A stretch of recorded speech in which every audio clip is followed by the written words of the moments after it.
Olá, tudo bem? Estamos de volta para mais um vídeo. Hoje dando continuidade ao capítulo 2, que tem o título Elementos Gerais do Universo. Estamos no subtítulo Conhecimento dos Princípios das Coisas. Hoje dando continuidade, vamos à questão 19, onde Kardec pergunta: não pode o homem, pelas investigações científicas, penetrar alguns dos segredos da natureza? Eis a resposta. A ciência lhe foi dada para o seu adiantamento em todas as coisas, mas ele não pode ultrapassar os limites fixados por Deus. Ora, a ciência está sempre a avançar. A tecnologia auxilia a ciência de todas as formas possíveis. E hoje vivemos num mundo avançado, na era digital.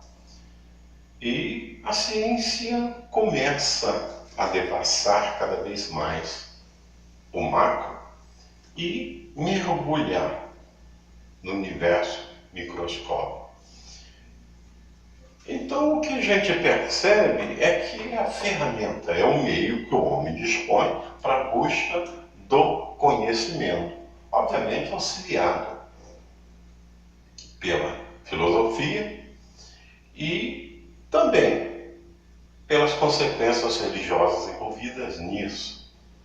Ora, a ciência, ela está avançando, investigando cada vez mais, descobrindo cada vez mais, mas ainda não temos condições de avançar muito além do que foi estabelecido, porque somos ainda um mundo de provas e expiações, somos espíritos imperfeitos, e fica, obviamente, claro que não temos ainda esta condição de chegar a tanto, né?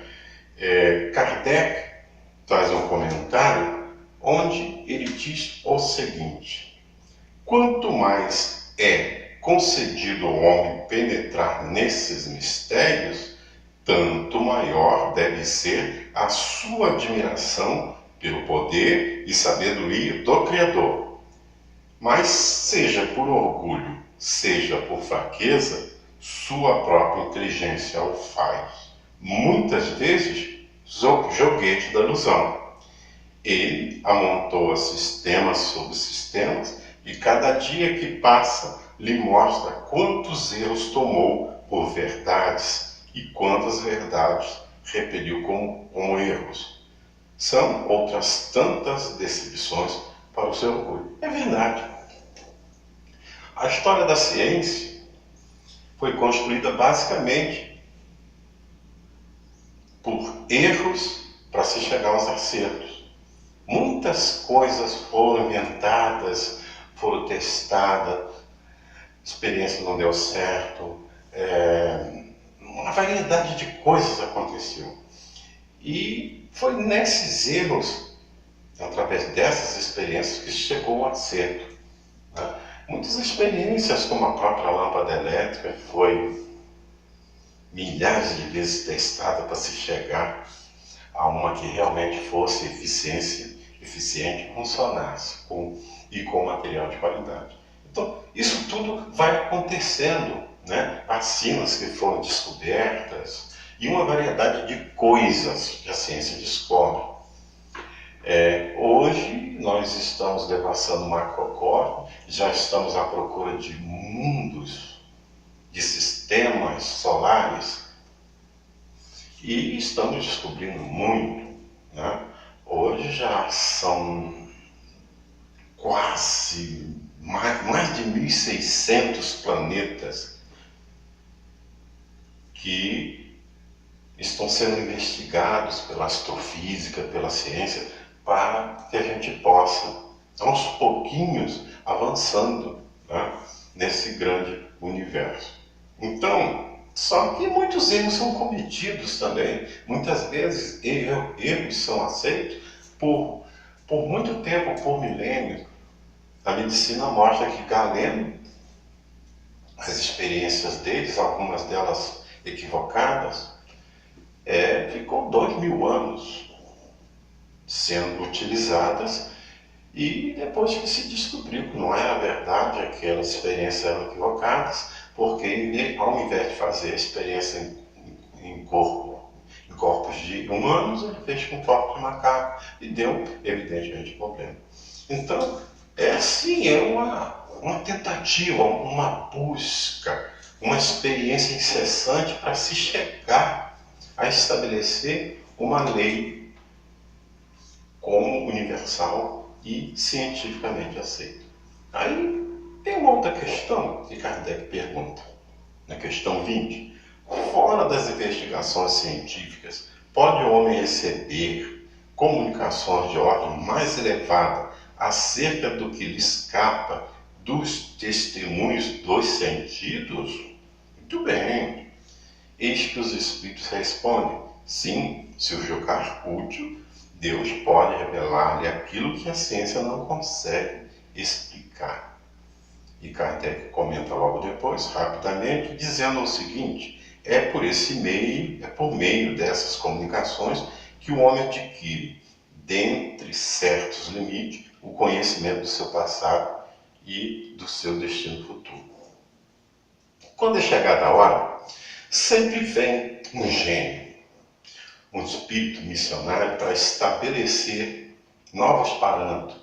O conhecimento é enriquecido por novas ideias. Isso acontece no campo da ciência, no campo da filosofia e até mesmo da religião. A ciência, por exemplo, muitas descobertas foram feitas de formas fantásticas. Aonde Kekulé, por exemplo, adormeceu e descobriu uma fórmula científica muitíssimo importante, né? Então, tudo isso, né, todas essas experiências enriqueceram o campo do conhecimento humano. A gente verifica que, por exemplo, até no campo da moral, da ética a gente encontra pensadores como Confúcio, que naquela época já trazia conhecimentos avançadíssimos, né? Buda na Índia, né? Confúcio na China, Buda na Índia, trazendo revelações fantásticas sobre a própria natureza humana. E a gente verifica que até mesmo Jesus, quando estabelece uma outra concepção de Deus, e o ser humano começa a ser concebido nessa nova realidade de forma bem diferente da antiga, quando Jesus mostra que o amor que é o essencial para se chegar a todo esse próprio conhecimento das coisas. Sem o amor, a gente não vai muito longe, porque se não tivermos amor naquilo que fazemos, a gente não vai conseguir muita coisa. Então, é muito importante, porque sempre houve inventores, né? A gente vê, por exemplo, Leonardo da Vinci. Leonardo da Vinci era fabuloso. Ele descobriu coisas que só foram acontecer muitos séculos depois. Júlio Verne também. São futurólogos, pessoas que vêm adiante e que começam a trazer revelações, verdades, que só serão aceitas e estabelecidas muito tempo depois. Então, tudo isso faz parte desse quadro, né? Dessa busca de conhecimento, dessa epopeia humana que mostra nessa trajetória fracassos e acertos, e sempre esse buscar. O sentido da vida é esse buscar, esse querer conhecer, querer saber, ter consciência de si mesmo, do que se é, do que se foi e do que será. Então, tudo isso faz parte de todas essas informações trazidas por esses espíritos que vêm com essas missões e se encarnam tanto como cientistas, filósofos ou religiosos, mas com pensamento muito adiante da época em qual eles viveram. Então, tudo isso deve ser observado por todos nós. A ciência continua sendo uma das ferramentas essenciais para o homem buscar a verdade, dissecar a matéria e aprofundar cada vez mais esta forma de conhecer e de saber, porque a vida, ela merece de todos nós essa busca, essa informação. Esses valores são muito importantes para todos nós. Mas Deus sabe o que faz, volto a dizer, e temos aquilo que realmente merecemos. Então, vamos ficar por aqui, iremos uma outra vez, começando um outro subtítulo. Então, muito obrigado pela paciência de vocês aí, curta os nossos vídeos, visualize, dê uma força para o nosso canal, que a doutrina espírita é coisa séria. Muito obrigado.